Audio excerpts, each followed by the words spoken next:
Sobat Sukses, salam sejahtera untuk kita semua. Ketemu lagi dengan saya, Firja Ayu, sebagai host di channel kesayangan kita di Polindo Internasional, Surabaya. Nah, hari ini kita akan membawakan topik yang menarik lagi. Namun sebelum kita mulai, silakan untuk diklik tombol lonceng di bawah ini dan subscribe, like, dan komen channel kita supaya gak ketinggalan video-video kita selanjutnya. Oke, hari ini saya kedatangan dua tamu spesial ya di channel kita. Hari ini saya kedatangan tamu yang luar biasa. Di samping kiri saya ada Bapak Jezi, Bapak ya. Panggilannya Pak Jezi. Pak Jezi. Pak Jezi. Dan di samping Pak Jezi ada juga ibu yang cantik sekali ya. Namanya adalah Ibu Eka Mayasari. Oke, nah Pak Jezi ini adalah seorang dosen, Bapak ya. Betul. Dosen sekaligus HRD juga, dan Ibu Maya adalah selaku Bursa Kerja Polindo Internasional Surabaya. Hari ini kita akan mengulik-ngulik nih Bapak tentang dunia kerja saat ini. Nah, untuk Bapak Jezi sendiri, Bapak Jezi ini kan sekarang ini sebagai dosen Bapak ya? Ya, betul. Kalau boleh tahu dosen di bidang apa Bapak? Saya dosen di bidang fakultasnya ekonomi, tapi konsentrasinya lebih ke manajemen. Manajemen, nah dosen ekonomi manajemen Bapak ya. Mm-hmm. Nah, setahu saya selalu mempelajari profilnya Bapak Jezi ini, Bapak Jezi juga pernah berkecimpung di dunia HRD, Betul, di dunia betul, kerja. HRD. Boleh Bapak nih sharing-sharing gimana Pak perjalanan singkatnya dulu sebagai HRD dan bisa sekarang menjadi dosen? Gimana nih Pak? Kalau dari kita ngomong tentang perjalanan itu kan sebenarnya dulu awalnya nggak dari HRD ya. Tapi dulu saya kerja awal itu lebih ke warehouse dari awal ya. Jadi dulu saya kerja sambil kuliah kerja dulu di salah satu perusahaan farmasi ya yang ada di Surabaya di bagian warehouse-nya. Setelah itu 1 tahun kemudian saya kuliah ya di salah satu universitas swasta juga di Surabaya. Nah, itu saya lalui selama kurang lebih 4 tahun ya. 4 tahun lulus dari situ 2018 ya. Terus di situ saya memutuskan untuk ambil kuliah S2 ya, karena saya di situ mulai sadar ada keinginan untuk berkecimpung di dunia pendidikan. Nah, di satu sisi saya juga suka mempunyai passion, yaitu senang dengan hubungan antara orang gitu. Ketemu orang senang Bapak ya? Ketemu orang itu suka ya. Nah, makanya saya awalnya dari warehouse itu akhirnya memilih untuk gimana sih rasanya untuk bisa menjadi HRD gitu. Dan akhirnya waktu itu setelah saya menjadi salah satu kepala gudang di salah satu perusahaan multinasional ya, salah satu perusahaan dari Jepang, ada opportunity menjadi HRD di salah satu perusahaan Maklun kosmetik di Surabaya. Nah, dari situ akhirnya belajar banyak bagaimana ya menjalin hubungan dengan karyawan, membentuk budaya organisasi yang baik, lalu membentuk lingkungan kerja yang kondusif itu bagaimana, yang sama-sama membuat nyaman juga antara karyawan dengan atasannya juga itu. Nah, yang terakhir akhirnya ada opportunity juga menjadi seorang dosen ya, yaitu yang mana adalah salah satu impian saya ketika saya setelah lulus dari S1 gitu ya. Jadi itu banyak sih sebenarnya lika-likunya. Iya, kuliah sambil kerja juga Bapak ya. Nah, kuliah sambil kerja juga ngatur waktunya itu yang ya bisa dibilang berat kan, kita kuliah kan ada tugas gitu ya. Terus belum lagi kalau ada kerjaan yang memang harus dikerjakan di rumah gitu. Ya itu tantangannya, itu seninya di situ sih. Nikmatnya di situ. Prosesnya itu Pak ya. Prosesnya di situ. Ya. Kalau untuk kuliah sambil kerjanya Bapak berarti itu kuliahnya pagi atau malam? Kuliahnya saya malam. Kuliah malam, berarti kerjanya pagi. Pagi. Lumayan betul. Capek juga, sama kita juga kuliah sambil kerja. Iya. Kuliah sambil kerja di dunia HRD, banyak pengalaman, bertemu orang-orang baru. Akhirnya Pak Jezi ini pengen lagi mencoba untuk dunia pendidikan. Pendidikan. Oke. Nah, ngomong-ngomong nih Pak tentang dunia kerja. Nah, ada nggak sih Pak skill khusus yang harus dimiliki terutama anak-anak muda sekarang nih ya, anak muda Gen Z, untuk viewers kita mungkin yang sekarang sedang mencari-cari pekerjaan, apakah ada skill khusus yang disiapkan untuk masuk ke dunia kerja? Kalau skill itu sebenarnya yang harus dipersiapkan yang utama adalah kemampuan kognitif ya. Untuk yang ketika kita berbicara di Gen Z ya. Nah, itu kemampuan kognitif dalam artian pemuda zaman sekarang itu yang pertama harus mampu mengelola informasi atau mendapatkan informasi secara penuh ya, dan mengelolanya dengan baik. Yang kedua adalah harus mampu membuat suatu pengambilan keputusan ya, yang baik juga. Di satu sisi Gen Z ini juga harus mempunyai skill komunikasi yang baik, yang harus memang dipersiapkan, yang memang harus dipelajari.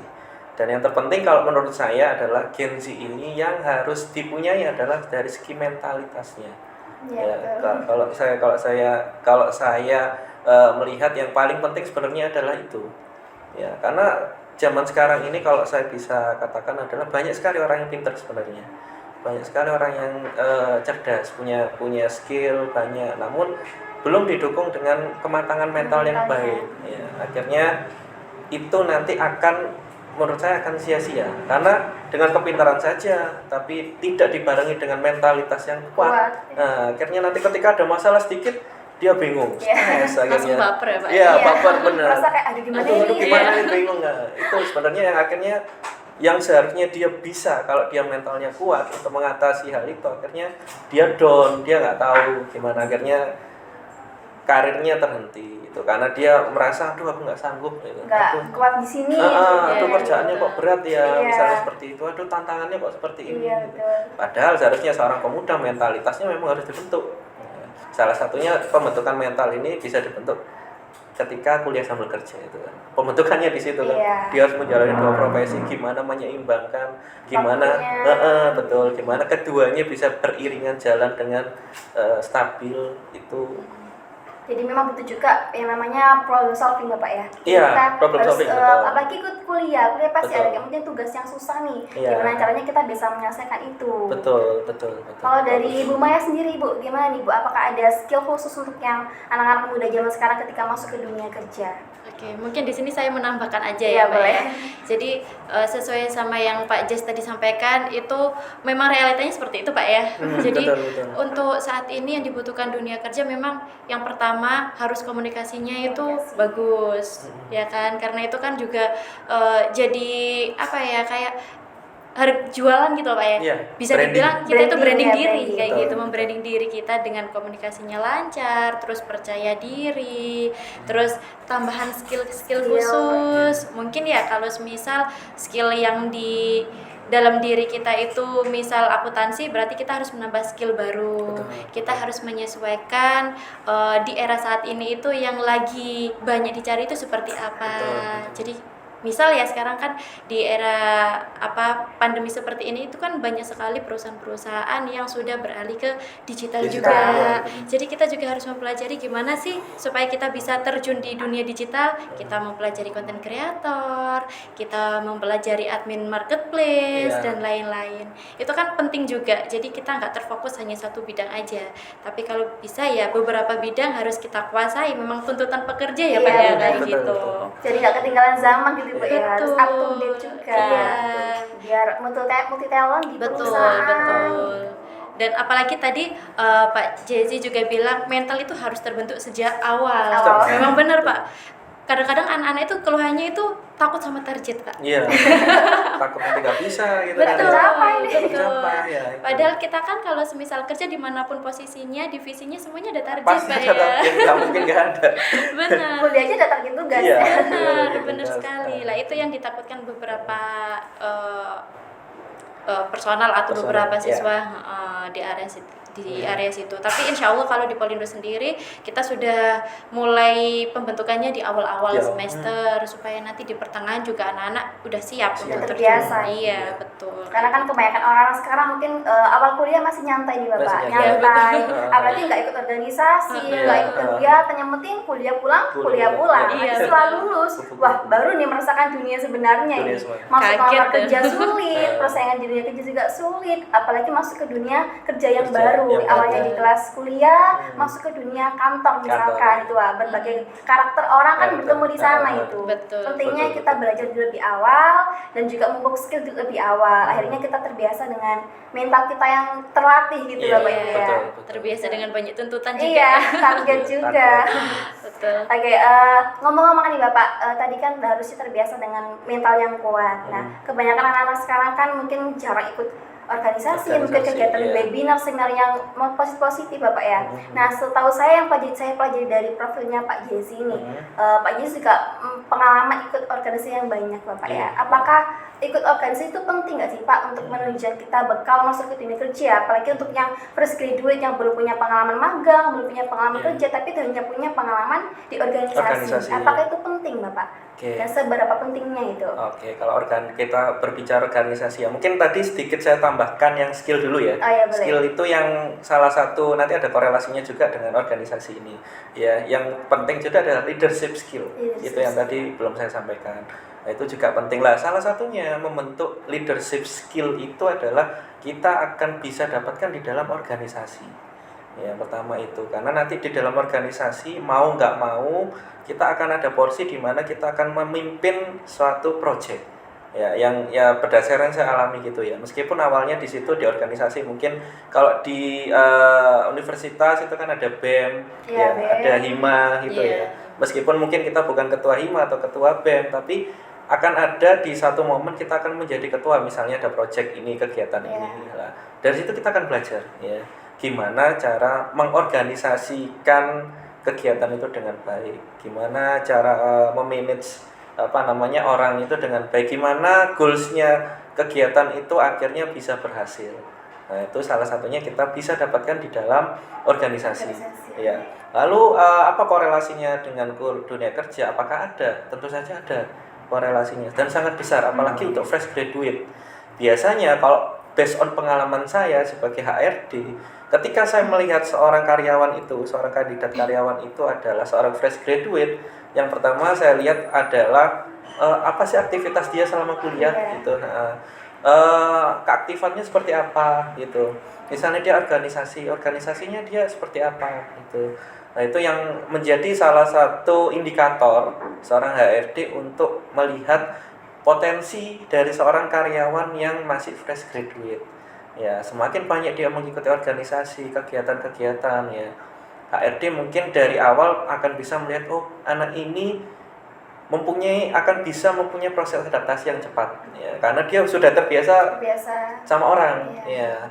Nah, itu jadi kalau saya katakan adalah pengalaman organisasi apalagi bagi fresh graduate itu akan menjadi salah satu nilai tambah atau menjadi value yang sangat baik bagi fresh graduate ketika akan memasuki awal di dalam dunia kerja. Ya, sekali. Apalagi nanti kalau udah masuk ke dunia kerja ini pasti tidak menutup kemungkinan Bapak, misalkan saya di dunia kerja terus ada project yang harus saya handle, sedangkan saya belum terbiasa menangani project seperti itu, apalagi langsung project besar. Itulah pentingnya kalau kita pernah mengikuti kegiatan organisasi, apalagi bekal untuk yang mau lulus kuliah, mau kerja seperti itu. Ditunjang juga dengan pemupuk skill, harus banyak skill yang dimumpuni, selain itu juga pengalaman yang banyak. Oke Bapak, tadi kita bicara tentang organisasi, pengalaman, skill. Nah, selain itu tadi, itu ada skill yang perlu dimiliki ketika masuk dunia kerja. Apakah ada sih Pak, apa sih yang dilihat pertama kali HRD ketika interview seorang pelamar kerja? Apa sih yang pertama kali dilihat itu Bapak? Kalau kita ngomongin interview ya, biasanya kita ngomongin prosesnya dulu ya. Proses dari awal itu biasanya HRD akan melakukan screening CV ya. Nah, CV ini ada dua macam ya kalau yang kita ngomongin di dunia kerja. Yang pertama adalah CV yang memang dinilai HRD berdasarkan yang dikirimkan, dalam artian CV wujudnya yang ada desainnya gitu. Yang kedua adalah ATS ya, yaitu ATS adalah CV yang di screening melalui by system. Ya, sementara yang pertama tadi CV yang di screening manual oleh HRD.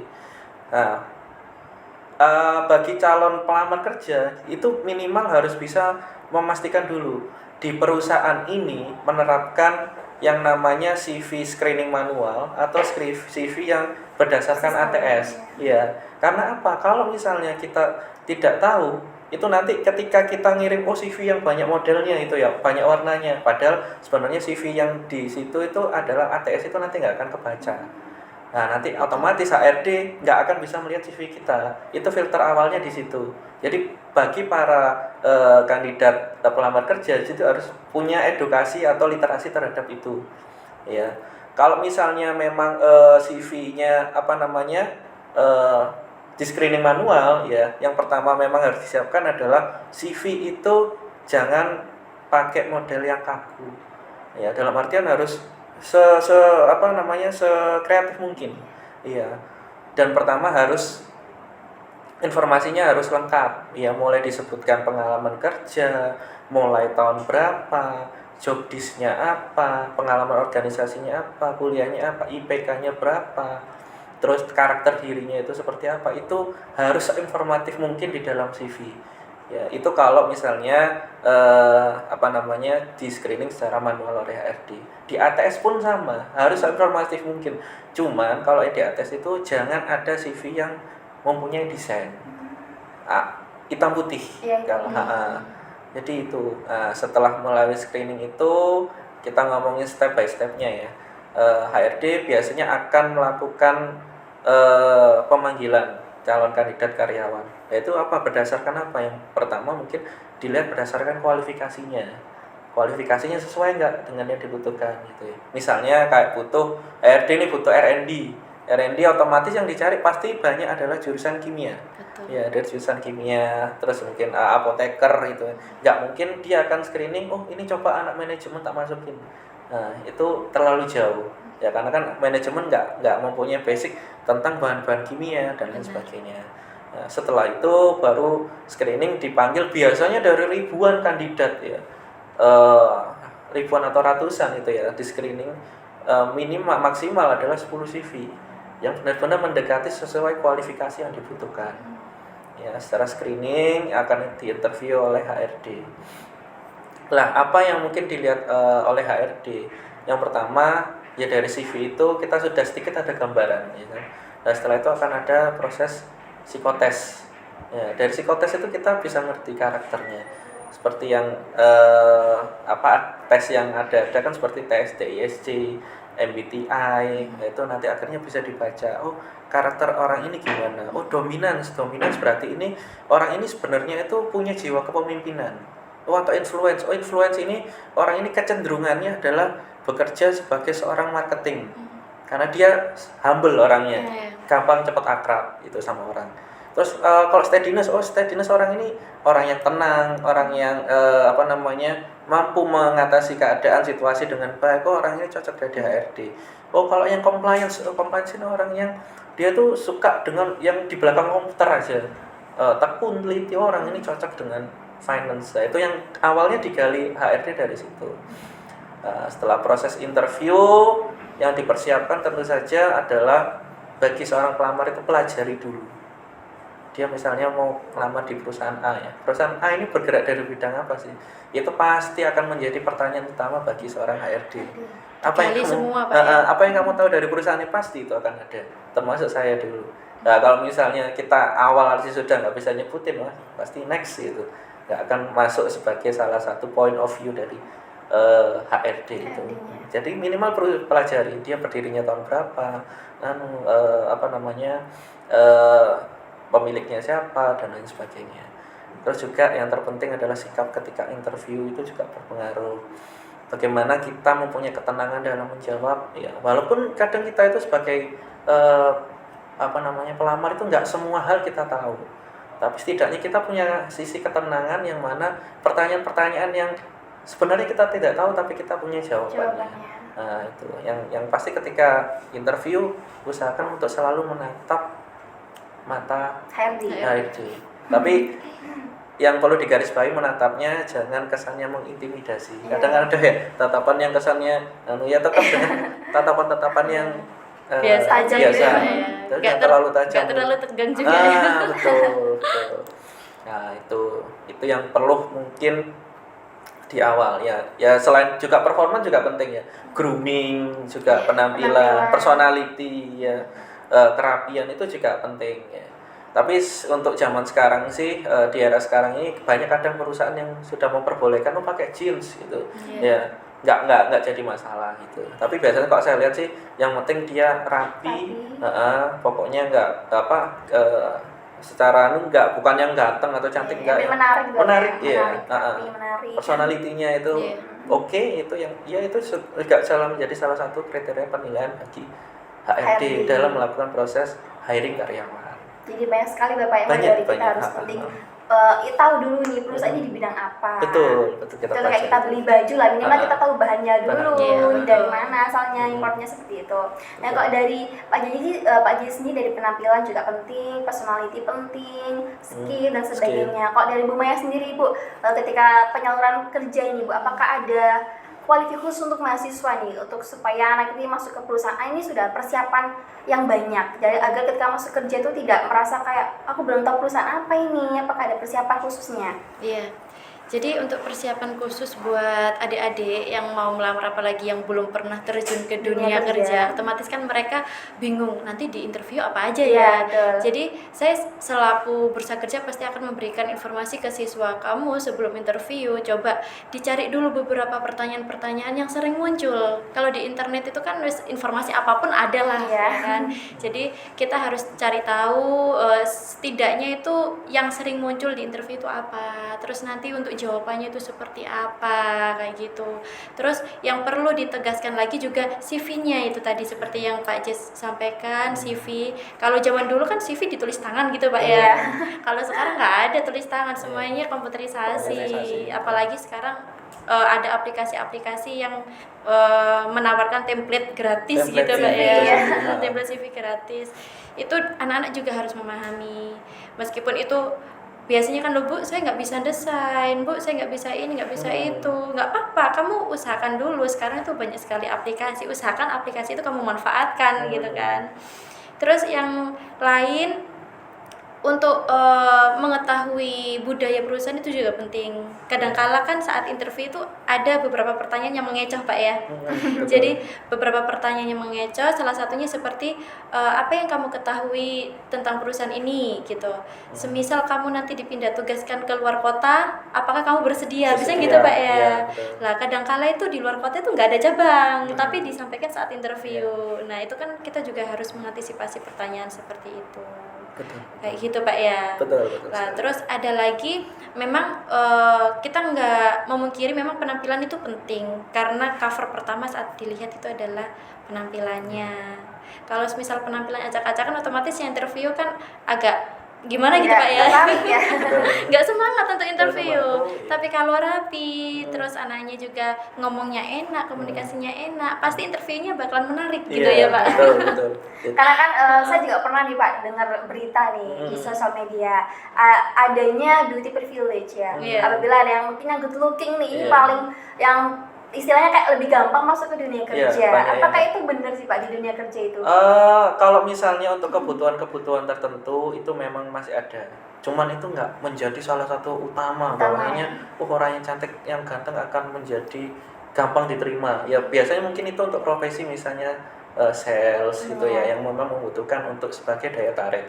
Cuman saya tambahkan lagi, yang utama sebenarnya adalah HRD melihat ya 85% melihat kandidat karyawan itu adalah dari attitude-nya. Betul. Nah, attitude itu yang more than everything kalau bagi saya. Meskipun seorang karyawan saya lihat CV-nya dia pengalamannya banyak, dia bisa ini, bisa coding walaupun jurusannya manajemen dan lain sebagainya, tapi kalau saya lihat attitude-nya nggak baik, merasa dirinya pintar, itu otomatis saya nggak akan merekomendasikan untuk ke user. Betul. Pasti akan saya coret. Kenapa kok dicoret? Dia user tanya kan.